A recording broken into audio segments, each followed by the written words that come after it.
राजहंसी मोहर. विषयांचं वैविध्य, आशयाची समृद्धी. हिंदुत्वाची दोन मूलभूत वैशिष्ट्य म्हणजे आध्यात्मिक जीवनदृष्टी आणि त्यातून घडणारी संयमित उपभोगाची जीवनशैली. तसं जगणं म्हणजेच खऱ्या अर्थानं धर्मपालन, कारण त्यातूनच पर्यावरणाची धारणा सुनिश्चित होऊ शकते.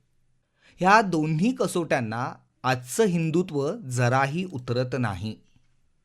पश्चिमी विचार आचारांच्या प्रभावामुळं आपणच त्याला सोडचिठ्ठी दिलेली आहे. त्यामुळं साऱ्या जगाप्रमाणेच आपल्यालाही पर्यावरणाच्या विविध समस्यांचा सामना करावा लागतोय. अशा काळात सध्याचं भरकटलेलं हिंदुत्व नाकारत निसर्ग रक्षणासाठी उपयोगी ठरणाऱ्या मूळ हिंदुत्वाची युगानुकूल मांडणी करणारं आणि त्याच्या आचरणाचा आग्रह धरणारं हरित हिंदुत्व हे लेखक दिलीप कुलकर्णी यांचं नवं पुस्तक नुकतंच राजहंस प्रकाशनानं प्रकाशित केलंय. या पुस्तकाच्या प्रस्तावनेतील काही निवडक भाग आता आपण ऐकणार आहोत ओंकार थोरात याच्या आवाजात. गेली सुमारे 45 वर्ष धारणाक्षम विकास आणि त्याच्याही पुढे जाऊन सम्यक विकास हे माझ्या आस्थेचे, चिंतनाचे, लेखन व्याख्यानादी प्रबोधन कार्याचे आणि मुख्य म्हणजे जगण्याचेही विषय होऊन राहिलेले आहेत. ह्या संपूर्ण काळात आज ज्याला विकास म्हटलं जातं तो सम्यक किंवा धारणाक्षम तर नाहीच, उलट ती सर्वांगीण विनाशाचीच प्रक्रिया आहे हे मला अधिकाधिक निश्चितपणे उमगत गेलं. माझ्या ह्यापूर्वीच्या विविध पुस्तकातून मी ह्याची मांडणी उहापोह केलेला आहेच. व्यक्ती, परिवार, समाज, राष्ट्र आणि पर्यावरण या सर्व स्तरांवर हा विनाश चालू आहे. या विकासाची व्याख्याच मुळात बृहद आर्थिक वाढ अशी चुकीची, घातक केली गेल्यानं त्यासाठी उपभोग आणि उत्पादन यात सातत्यानं वाढ अपेक्षित आहे. ही वाढच आतून व्यक्तींना आणि बाहेरून परिवार, समाज, राष्ट्र आणि निसर्ग या व्यवस्थांना संपवत आहे. या पार्श्वभूमीवर मला एक प्रश्न प्रथमपासून सतत पडत असे की भारताचा सहस्रो वर्षांचा इतिहास हा मधल्या काही शतकांचा तमोयुगाचा कालावधी सोडल्यास एका संपन्न, वैभवशाली अशा राष्ट्राचा इतिहास आहे. भौतिक जीवनाच्या विविध क्षेत्रात भारतानं केलेल्या प्रगतीचे प्रत्यक्ष पुरावे अगदी आजही उपलब्ध आहेत, उभे आहेत. मग तरीही या प्रगतीमुळे निसर्गाची अपरिमेय हानी होऊन सारी व्यवस्थाच कोसळली असं का झालं नाही? त्या विकासाला सहस्रो वर्षांची धारणाक्षमता कशामुळे प्राप्त झाली? परकीयांची आक्रमणं होण्याआधी किंवा झाल्यानंतरही हा देश हिंदूंचा होता, अगदी आजही तो हिंदू बहुल आहे. मग विकासाच्या या धारणाक्षमतेला हिंदूंचं तत्वज्ञान, जीवनदृष्टी, जीवनध्येय, जीवनशैली, त्यातून घडलेल्या शतकानुशतकांच्या प्रथा, परंपरा हे तर सहाय्यभूत नसेल.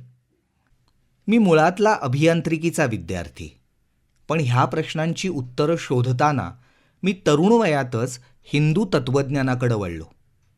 अनौपचारिकपणे त्याचा अभ्यास करत राहिलो. उपनिषदात हे तत्वज्ञान आहे आणि भगवद्गीता हे उपनिषदाचं सार आहे हे मी ऐकलेलं होतं.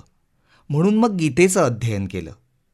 ते करताना एकूणच योग या शास्त्राविषयीची उत्सुकता निर्माण झाल्यानं राजयोगाचा म्हणजेच पातंजल योगाचा थोडा अभ्यास केला.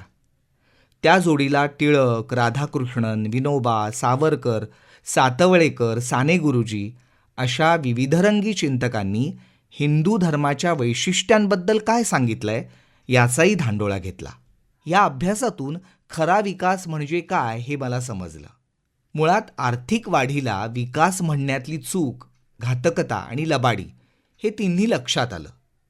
सर्व मानवांच्या संपूर्ण जीवनाला सुयोग्य प्रकारे आकारित करणारं हिंदू तत्वज्ञान नी त्यावर आधारलेली चारही पुरुषार्थांचा समतोल साधणारी हिंदू जीवनशैली हीच व्यक्तीला एकीकडं खऱ्याखुऱ्या विकासाकडं नेते नी दुसरीकडं सर्व स्तरांवरची धारणाही सुनिश्चित करते हे मला उमगलं.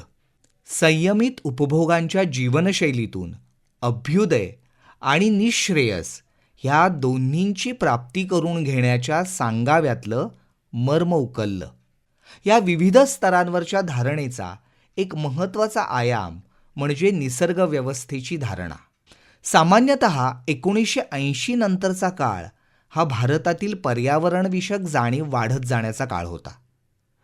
पर्यावरणाच्या समस्या वाढत होत्या आणि त्यावर अनेक जण अनेक उपाय सुचवत होते. मला असं वाटलं की हे उपाय फार वरवरचे आहेत. त्यातून समस्यांचं फक्त स्थानांतर वा कालांतर होईल. त्या सुटायला हव्या असतील तर विकासामागचा मूळ विचार, मूळ तत्त्वज्ञानच वेगळं हवं. हिंदू तत्त्वज्ञान हे नेमकं असं तत्त्वज्ञान आहे असं जाणून माझ्या पर्यावरणविषयक पहिल्या पुस्तकात निसर्गयानामध्ये मी समकालीन परिप्रेक्ष्यात त्याची मांडणी केली आहे. त्यातल्या ज्या आनंदमीमांसा ह्या प्रकरणात मी ही मांडणी केली आहे त्याचं हस्तलिखित तपासण्यासाठी म्हणून मी माझे या विषयातले गुरु पुण्याला आमच्या शेजारी राहणारे कैलासवासी हरिभाऊ देसाई यांना दिलं. ते वाचून अतिशय आनंदित झालेली मला म्हणाले, तू हिंदू तत्त्वज्ञानाचा अगदी गाभा पकडलेला आहेस नी उत्तम प्रकारे त्याची जोड पर्यावरण या विषयाशी घातलेली आहेस. मग मी ह्या तऱ्हेची मांडणी सातत्यानं करतच राहिलो. पुण्याच्या वेदविज्ञान मंडळाच्या 1994च्या वार्षिक परिषदेत मी पातंजल योग आणि पर्यावरण हा निबंध वाचला.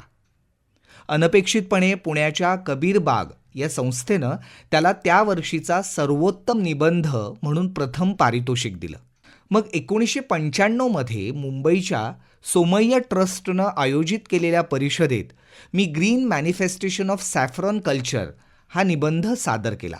त्याच्या पुढच्याच वर्षी नोव्हेंबर 1996मध्ये मुंबईच्या रामभाऊ म्हाळगी प्रबोधिनीनं पहिल्या डॉक्टर सलीम अली स्मृती व्याख्यानात हा विषय मांडण्यासाठी मला आमंत्रित केलं. त्या व्याख्यानाची सॅफ्रन थिंकिंग ग्रीन लिव्हिंग ही पुस्तिकाही त्यांनी प्रकाशित केली. ही पुस्तिका कशी कुणास ठाऊक केरळातल्या केरळ काउन्सिल ऑफ चर्चेस या संस्थेपर्यंत पोहोचली आणि तिनं सप्टेंबर 2001मध्ये मला व्याख्यानासाठी निमंत्रण दिलं.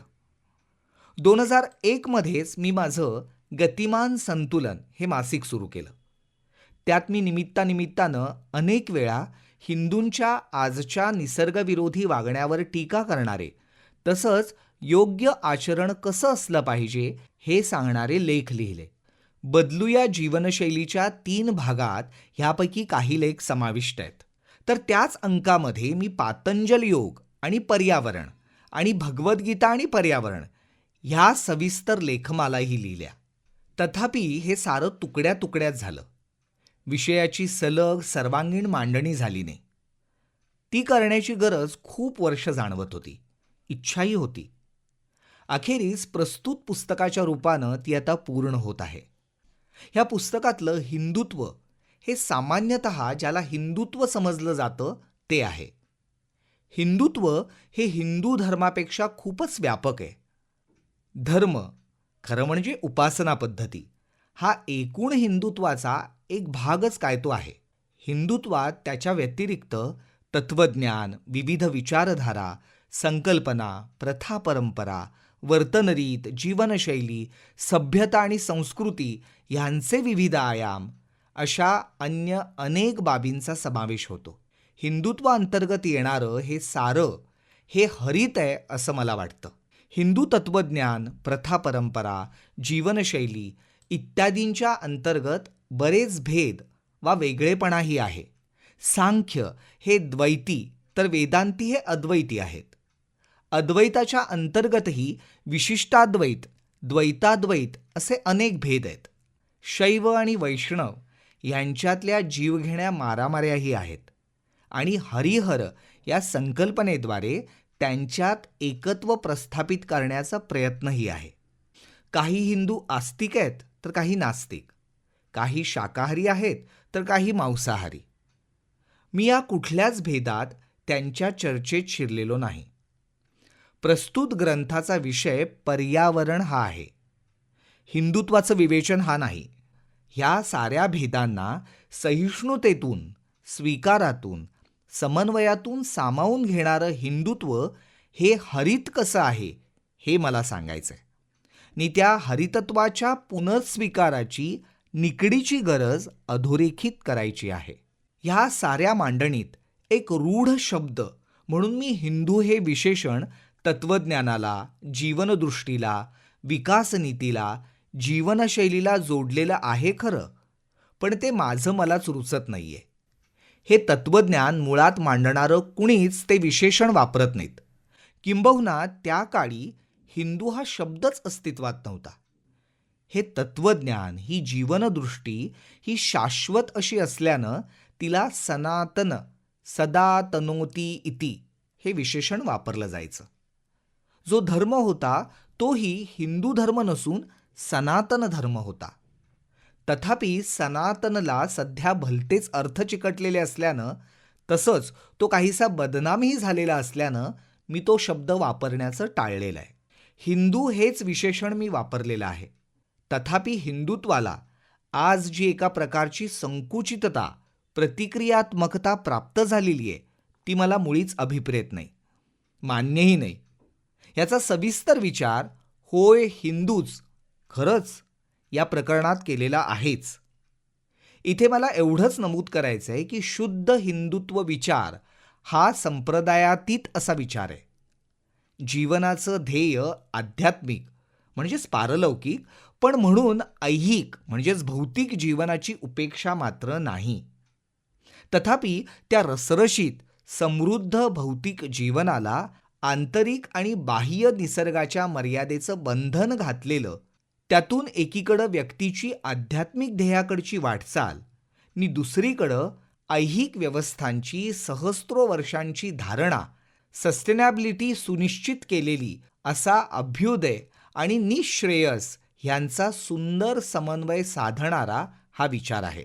भांडवलशाही सोडता अन्य सर्व संप्रदायांना तो मान्य होण्यासारखा आहे. तो सार्वकालिक आहे, सार्वस्थानिक आहे, सार्वजनीन आहे. पृथ्वीवरच्या सर्व मानवांसाठी तो आहे. हिंदू या विशेषणामुळं त्याला उगीचच एक संकुचितता, रंग प्राप्त होतो असं मला वाटतं. मला तो मुळीच अभिप्रेत नाही. तथापि नाईलाजानं तेच विशेषण मला वापरावं लागत आहे. प्रस्तुत ग्रंथातील माझ्या मांडणीचा सारा भर हा निसर्गस्नेही जीवनशैली आणि पर्यावरणस्नेही विकासनीती यावर आहे. ह्या दोन बाबी ह्या राष्ट्र, प्रदेश, संप्रदाय, वर्ग, वर्ण, जात, लिंग इत्यादी सर्व भेदांच्या निरपेक्ष वांछनीय आहेत. आज पर्यावरणाच्या समस्या वाढलेल्या आहेत म्हणूनही आणि समस्या परिहाराच्या पलीकडे जाऊन कायमसाठीची योग्य व्यवस्था अशा विधायक दृष्टिकोनातूनही मांडणीचा केंद्रबिंदू आणि स्वयंनिर्धारित मर्यादाही ही असल्यानं हिंदू संप्रदायातील आज विवाद्य बनलेल्या चातुर्वर्ण्य, उच्चनीचता, जातीयता, स्त्री-शूद्रांवरचा अन्याय, पुरोहितशाही, कर्मकांड अशा कोणत्याच बाबीचं विवेचन ह्या पुस्तकात नाही. ह्या सर्व धार्मिक, सामाजिक बाबतीत खूप काही परिवर्तन व्हायला हवंय हे मलाही मान्य आहे. तथापि या पुस्तकाला पार्यावरणिक हिंदुत्वाची मर्यादा मी जाणीवपूर्वक घालून घेतलेली आहे. आज सर्व जग 6व्या महाविनाशाकडे वेगानं जात असताना बाकी सारे विषय, समस्या तात्पुरत्या बाजूला ठेवून निसर्गाची धारणा कशी होईल आणि मानव प्रजातीचा विनाश न होता ती टिकून कशी राहील हे पाहणं हे मनुष्यमात्राचं प्राथमिक कर्तव्य आहे. हिंदू तत्वज्ञान, जीवनविचार, जीवनशैली ही सारी ह्या धारणेच्या दृष्टीनं योग्य मार्ग दाखवतात असं दिसल्यानं ते सर्व समाजापुढं ठेवण्यासाठी हे लेखन आहे. जे स्वतःला निधर्मी मानतात त्यांनी ह्यातलं हिंदुत्व बाजूला ठेवून आज सर्वाधिक महत्त्वाचं असलेलं हरितत्व स्वीकारावं, आचरावं. आग्रह हिंदुत्वाचा नसून हरितत्वाचा आहे.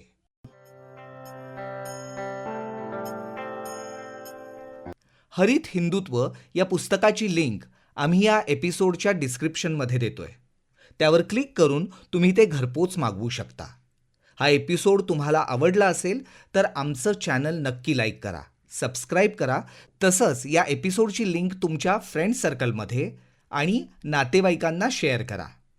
राजहंसी मोहोर हा पॉडकास्ट स्पॉटिफाय, ॲपल पॉडकास्ट, गाना, ॲमेझॉन म्युझिक, जिओ सावन अशा लीडिंग प्लॅटफॉर्म्ससह राजहंस प्रकाशनाच्या यूट्यूब चॅनलवरही ऐकण्यासाठी मोफत उपलब्ध आहे. राजहंसी मोहोर ही राजहंस प्रकाशनाची निर्मिती असून साऊंड्स ग्रेटची 2025ची प्रस्तुती आहे.